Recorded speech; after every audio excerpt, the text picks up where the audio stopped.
പൊക്കത്ത് കുറച്ചു നേരം ഇരുന്നേച്ചു. അപ്പൊ കുറച്ചു നേരം അവിടെ ഇരുന്ന സമയം പോയി. കുറച്ച് കാര്യങ്ങളൊന്നും ചെയ്യാൻ പറ്റിയില്ല.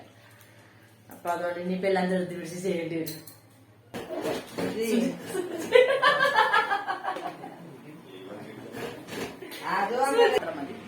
അപ്പൊ ഇനി നമുക്ക് നമ്മുടെ ഇഷ്ടപ്പെട്ടൊരു കാര്യത്തിലോട്ട് പോകാം. ഹലോ, ഇന്നൊരു ഈവനിങ് വ്ളോഗാണ് കേട്ടോ. ഈവനിങ് എന്നും പറയാൻ വേണമെങ്കിൽ രാത്രിത്തെ ഒരു വ്ളോഗെന്നും വേണമെങ്കിൽ പറയാം.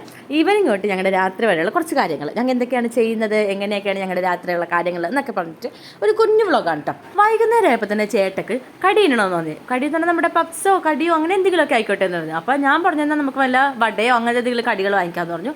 അങ്ങനെ അതൊക്കെ പോയി വാങ്ങിച്ചിട്ട് വന്ന് അതൊക്കെ കഴിച്ചു. ചേട്ടയും കഴിച്ചു, ഞാനും സുജിയും അമ്മയും എല്ലാവരും കഴിച്ചു കേട്ടോ. അതൊക്കെ കഴിച്ച് കഴിഞ്ഞിട്ട് ഞങ്ങൾ ഇവിടെ നേരെ ടെറസ് പൊക്കത്ത് പോയി കുറച്ച് നേരം കാറ്റൊക്കെ കൊള്ളാമെന്ന് വിചാരിച്ചിട്ട്. ഞങ്ങൾക്ക് ചേട്ടയ്ക്ക് ഭയങ്കര ഇഷ്ടമാണ് എല്ലാവരും കൂടി ഇങ്ങനെ പൊക്കത്ത് പോയി കാറ്റൊക്കെ കൊള്ളാനായിട്ട് ഇരിക്കണത്. പക്ഷേ ഇരിക്കുമ്പോൾ എല്ലാവരും വേണം. അത് അല്ലെങ്കിൽ ഇങ്ങനെ വിളിച്ചുകൊണ്ട് തന്നെ ഇരിക്കും. ഇവിടെ വാടോ എന്ന് പറഞ്ഞാൽ ഇങ്ങനെ വിളിച്ചുകൊണ്ട് തന്നെ ഇരിക്കും. അപ്പോൾ അതുകൊണ്ട് തന്നെ എല്ലാവരും കൂടെ പോയി പൊക്കത്ത് പോയി കുറച്ചേരൊക്കെ ഇരുന്നേച്ചു. ചേട്ടയും സുജിയൊക്കെ പിന്നെ കൂടുതൽ സമയം ഫോണിൽ തന്നെ ആയിരുന്നു കേട്ടോ. പിന്നെ അമ്മ ആദ്യമൊക്കെ അതിനെ നോക്കി ഇറങ്ങിച്ചു. പിന്നെ അമ്മക്കൊരു സീരിയലിൻ്റെ എപ്പിസോഡ് കാണാനുണ്ടായിരുന്നു. അപ്പോൾ പിന്നെ അത് കണ്ടുകൊണ്ടിരുന്നപ്പോൾ പിന്നെ ഞാനപ്പോൾ അതിന് സൈക്കിളിലേക്ക് ഇരുത്തി ഉന്തിക്കൊണ്ട് കടന്നിച്ചു. അവന് സൈക്കിളിൽ എഴുതി പോണത് ഭയങ്കര ഇഷ്ടമാണ്. പക്ഷേ കുറച്ച് നേരം ഇരിക്കുള്ളൂ, കൂടി വന്നാൽ 5 മിനിറ്റ്. അത് കഴിയുമ്പോഴേക്ക് ആൾക്ക് മതിയാവും കേട്ടോ. എങ്ങനെയുണ്ടായിരുന്നു ആദമ്മയുടെ ഹായ് പറച്ചില്? കൊള്ളായിരുന്നല്ലേ? അപ്പോൾ അതൊക്കെ കഴിഞ്ഞ് പിന്നെ ഞങ്ങൾ നേരെ താഴത്തോട്ട് വന്ന് കുറച്ച് പണികളൊക്കെ ഉണ്ടായിരുന്നു. രാത്രിത്തേക്കുള്ള കറികളൊക്കെ ഉണ്ടാക്കണമല്ലോ. കുറച്ച് ക്ലീനിങ് പരിപാടികളൊക്കെ ചെയ്തിട്ട് പിന്നെ ഫുഡ് ഉണ്ടാക്കാമെന്ന് വിചാരിച്ചു. അതാകുമ്പോൾ കുറച്ചും കൂടി സ്ഥലം ഉണ്ടാവുമല്ലോ. കുറച്ച് പാത്രമൊക്കെ കഴുകി കഴിഞ്ഞിട്ട് ബാക്കിയുള്ള പണിയൊക്കെ ചെയ്യാമെന്ന് വിചാരിച്ചു. കാരണം ഒട്ടും സ്ഥലമില്ല. എല്ലാം ഇപ്പോൾ എടുത്ത് മാറ്റിയൊക്കെ കഴിഞ്ഞിട്ടൊക്കെ വേണം ഇനി ബാക്കിയുള്ള പരിപാടിയൊക്കെ ചെയ്യാനായിട്ട്. അപ്പോൾ രാത്രിത്തേക്കുള്ള കറിയൊക്കെ 1-2 വെക്കാനുണ്ട്. അപ്പോൾ നമുക്ക് പാത്രം കഴുകിയിട്ട് ബാക്കിയുള്ള പണിയൊക്കെ ചെയ്യാം. വോയിസ് ഓവർ ചെയ്യുമ്പോഴും അതേപോലെ ഫോണിൽ വീഡിയോൻ്റെ കൂടെ തന്നെ സംസാരിക്കുമ്പോഴും നല്ല വ്യത്യാസമുണ്ട്. വോയിസ് ഓവർ ചെയ്യുമ്പോൾ നല്ല വോയിസ് ഉണ്ടാവും, മറ്റേതിൽ വോയിസ് കുറച്ചും കൂടി കുറവായിരിക്കും. അപ്പോൾ അതൊക്കെ പോട്ടെ. അപ്പോൾ പാത്രങ്ങളൊക്കെ കുറച്ച് കഴുകി ഞാൻ ആദ്യമേ മാറ്റി വെച്ചു. എല്ലാ പാത്രവും കൂടി ഇപ്പം തന്നെ കഴുകിയില്ല. അപ്പോഴത്തേക്ക് ഇന്ന് വലിയ പരിപാടിയൊന്നും ചെയ്യണമെന്നില്ല, വലിയ കറികളൊന്നുമില്ല. കുറച്ച് ചിക്കൻ കറിയൊക്കെ ഓൾറെഡി ഇരിപ്പുണ്ട്. അപ്പോൾ അതുകൊണ്ട് തന്നെ കുറച്ച് പരിപ്പെടുത്ത് പുഴുങ്ങി വെച്ചേക്കാന്ന് വിചാരിച്ചു. കുറച്ച് പരിപ്പ് കറി വെച്ചേക്കാന്ന് വിചാരിച്ചു. കാരണം ചേട്ടക്ക് പരിപ്പിനോടൊക്കെ ഇച്ചിരി ഇഷ്ടമുള്ള കൂട്ടത്തിലാണ്. അപ്പൊ സുജിക്കാണെങ്കിൽ വയ്യ. അപ്പൊ അതുകൊണ്ട് ചമ്മന്തിയ പരിപ്പ് അങ്ങനെ എന്തെങ്കിലും സിമ്പിൾ ആയിട്ടുള്ള കറികൾ മതി തോന്നി. അപ്പൊ കഞ്ഞിയൊക്കെ കഴിക്കാം. കഞ്ഞിക്കൊക്കെ പരിപ്പും ചമ്മന്തിയൊക്കെയുള്ള കുറച്ചും കൂടെ നല്ലത്. അപ്പൊ ബാക്കിയുള്ള പരിപാടിയൊക്കെ ഇനി പരിപ്പൊക്കെ അടുപ്പത്ത് വെച്ചിട്ട് ചെയ്യാന്ന് വിചാരിച്ചു. ഇനി ഇതൊന്ന് പുഴുങ്ങിയിട്ട് വേണം പ്രാർത്ഥന എല്ലാം പോകാനായിട്ട്. അപ്പൊ മണി ഇപ്പൊ 7 മണി കഴിഞ്ഞു. ഞങ്ങളാണെങ്കിൽ കുറച്ചേരം പൊക്കത്തന്നെ എഴുന്നേച്ചു. പൊക്കത്ത് കുറച്ചേരം എഴുന്നേച്ചു. അപ്പൊ കുറച്ചേരം അവിടെ ഇരുന്ന സമയം പോയി. പൊക്കത്ത് എല്ലാവരും കൂടിയിട്ട് ഇരിക്കുമ്പോഴേക്കും സമയം പോകാൻ അറിയില്ലല്ലോ. അങ്ങനെ കുറച്ച് കാര്യങ്ങളൊക്കെ അവിടെ ഇരുന്നേച്ചുകൊണ്ട് തന്നെ കുറച്ച് കാര്യങ്ങളൊന്നും ചെയ്യാൻ പറ്റിയില്ല. അപ്പൊ അതുകൊണ്ട് ഇനിയിപ്പോ എല്ലാം ധൃതി പിടിച്ച് ചെയ്യേണ്ടി വരും.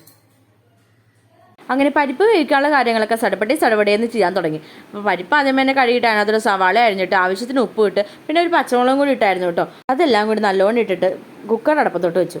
പിന്നെ അത് പ്രാർത്ഥന എല്ലാം വേണ്ടിയിട്ടുള്ള തിരിയെല്ലാം കത്തിച്ചു.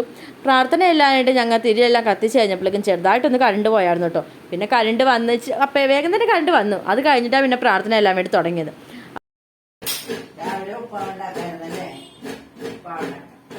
പ്രാർത്ഥനയിൽ കഴിഞ്ഞ് പിന്നെ നേരെ വീണ്ടും അടുക്കളയിലോട്ട് തന്നെ പോന്നു. അപ്പോൾ അമ്മ ചമ്മന്തി ഉണ്ടാക്കാനുള്ള പരിപാടികളൊക്കെ തുടങ്ങി, തേങ്ങയൊക്കെ ചേണ്ടയൊക്കെ തുടങ്ങി. അപ്പോൾ രാവിലത്തേക്ക് നാളെ ഉപ്പാവ് ഉണ്ടാക്കിയാൽ മതിയല്ലോ എന്നൊക്കെ ചോദിക്കണമായിരുന്നു.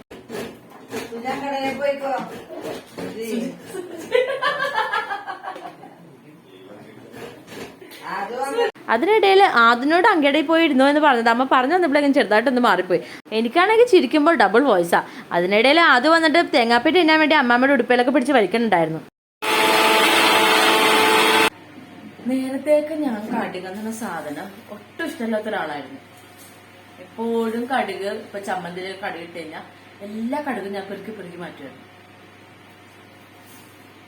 പക്ഷെ ഇപ്പൊ കടുക് ഇടുന്നത് എനിക്ക് ഭയങ്കര ഇഷ്ടം. എന്ത് കറി വെച്ചാലും കടുക് പൊട്ടിക്കാൻ എനിക്ക് ഭയങ്കര ഇഷ്ടം. അതെങ്ങനെ ഇങ്ങനെ മാറിയെന്ന് എനിക്ക് ഇപ്പോഴും അറിയില്ല.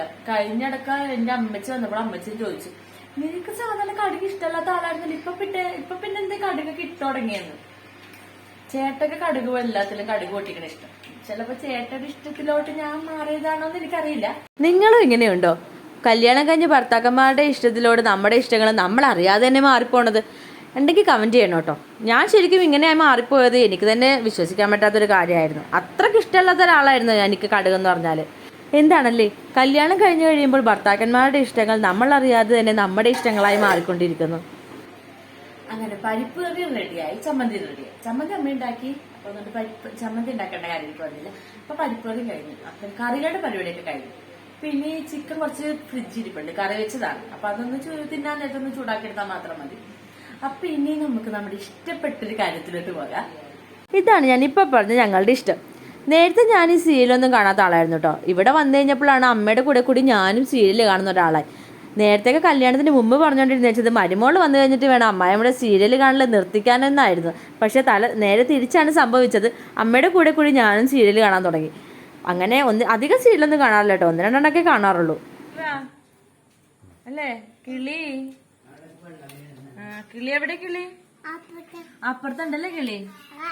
അങ്ങനെ അതും ഇതൊക്കെ കാണിച്ച് ആദ്യമേനെ കുറുക്ക് തിരിച്ചു. ആദ്യമൊക്കെ കുറുക്ക് കൊടുത്തു കഴിഞ്ഞ് പിന്നെ ഞാനും ചേട്ടൻ കൂടെ ഫുഡ് കഴിക്കാൻ വേണ്ടിയിരുന്നു. അമ്മയൊക്കെ അതിൻ്റെ ഇടയിൽ കഴിക്കുന്നുണ്ട് കേട്ടോ. പിന്നെ വീഡിയോയിൽ ഇല്ലാത്തതുകൊണ്ടാണ്. ചേട്ടക്ക് കഞ്ഞിയായിരുന്നു കേട്ടോ. എനിക്ക് പുട്ടും ചിക്കൻ കറിയും. തലേ ദിവസത്തെയാണ് കേട്ടോ, ഇന്നത്തെ ചിക്കൻ കറി ഒന്നല്ല. അപ്പോൾ അതൊക്കെ കൂട്ടി ഞാനും രാത്രിത്തെ ഫുഡ് കഴിച്ചു. അപ്പോൾ ചിക്കൻ കറിയുടെ കൂടെ ഞാൻ മീൻകറിയും കൂടെ എടുത്തായിരുന്നു. അങ്ങനെ ഫുഡെല്ലാം കഴിച്ച് കഴിഞ്ഞ് പിന്നെ ഞങ്ങൾ നേരെ ബാക്കിയുള്ള പാത്രങ്ങളെല്ലാം കഴുകി വെക്കാൻ വേണ്ടിയിട്ട് വന്നു. അപ്പോൾ അന്നേരം കുറച്ച് പാത്രങ്ങളെല്ലാം കഴുകിയിട്ടുണ്ടായിരുന്നുള്ളൂ. അപ്പോൾ ബാക്കി ഉണ്ടായിരുന്ന പാത്രങ്ങൾ പിന്നെ ഇപ്പോൾ രാത്രി ഫുഡ് കഴിച്ച പാത്രങ്ങളെല്ലാം കൂടിയിട്ട് ഒരു കുന്നുണ്ടായിരുന്നു കഴുകാനായിട്ട്. അതെല്ലാം കഴുകി തീർത്തു. പിന്നെ എല്ലാ ദിവസങ്ങളിലൊന്നും ഇങ്ങനെ ഞാൻ പാത്രം കഴുകൽ ചിലപ്പോൾ കൊച്ചിൻ്റെ പുറകെ കിടക്കുമ്പോൾ കഴുകാറൊന്നുമില്ല. ചില സമയങ്ങളിൽ മാത്രമേ ഇങ്ങനെ ചെയ്യാറുള്ളൂ. ഇത് കാണുമ്പോൾ നിങ്ങൾ വിചാരിക്കരുത് ഞാനിങ്ങനെ എല്ലാ ദിവസവും ചെയ്യുന്ന കുട്ടിയാണെന്ന്. പറയുമ്പോൾ എല്ലാം പറയണമല്ലോ. അപ്പോൾ അങ്ങനെ അതെല്ലാം കഴിഞ്ഞ് സിങ്കും ഒക്കെ ക്ലീൻ ചെയ്തിട്ടു. അടുക്കളയും എല്ലാം ക്ലീൻ ആയി കഴിഞ്ഞ് അങ്ങനെ നേരെ കിടക്കാൻ വേണ്ടി പോവാണ്. അങ്ങനെ ലൈറ്റൊക്കെ ഓഫ് ആക്കി കിടന്നു. അപ്പോൾ ഇന്നത്തെ വീഡിയോ ഇത്രയുള്ളൂ. ബൈ.